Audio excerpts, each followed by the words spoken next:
Hello everyone. I just wanted to bring up a Google Analytics account and show you how easy this can be to get everything up and running. So what I did is I just went to analytics.google.com, and in 3 easy steps you can get your website up and running. And the most important part is adding that tracking code. So number 1, signing up for Google Analytics. 2, adding that tracking code, and depending on what third-party source you're using, it could be really easy or maybe a little bit on the complicated side because you have to ensure that you're adding the tag right after the header. So it just kind of depends what third party you're using.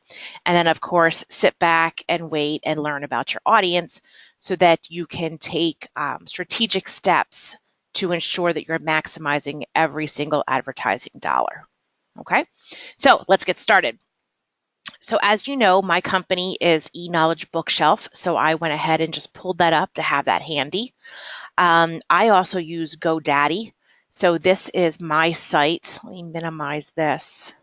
There we go. This is my site, and this is how I edit everything. It's actually quite easy. You can change themes.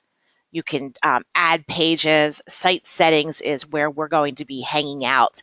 And there is lots of stuff to do here. And so we'll be looking at the Google Analytics right there. Okay, so I just have everything minimized and open so that it's real easy to jump back and forth for the purpose of this video. So under here we have sign up.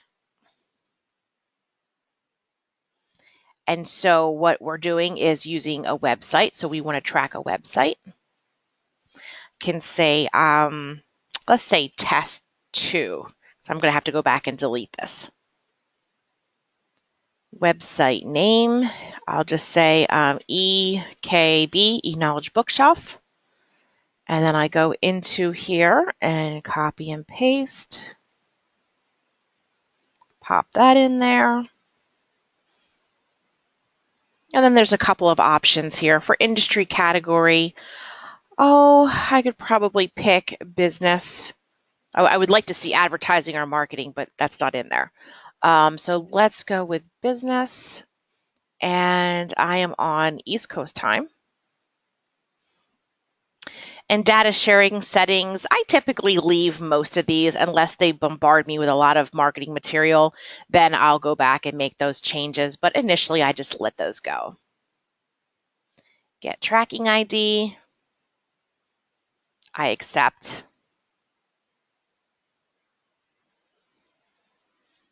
Okay. And here's the tracking ID. Very, very, very important. So again, it's really going to depend on what kind of third party you're using and where that tag has to go. So this goes into lots of detail here in terms of where exactly. And remember, if you remember one of those questions in our Google training, the first item into the head of every web page. So that's every single web page. So if you have 7 pages, every web page has to have this code if you're using a WordPress or you're really doing this on your own. Now, personally, I like the GoDaddy, or there's lots of other websites out there that do this. So all I do is just copy this, copy, and let's move that over.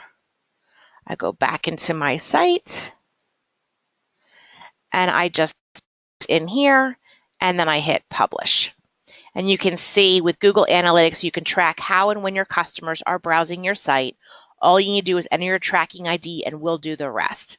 So what's really cool about this is I don't have to go through every single one of these pages and add that in. It does it for me. I just copy and paste in there and I'm good to go. So I just wanted to show you how this really works if you had a website and how easy it is. Again, if you're using WordPress or you're using some other software to create your website, it may be a little bit more complicated, but I think overall you can see how easy this is. And that's all for today.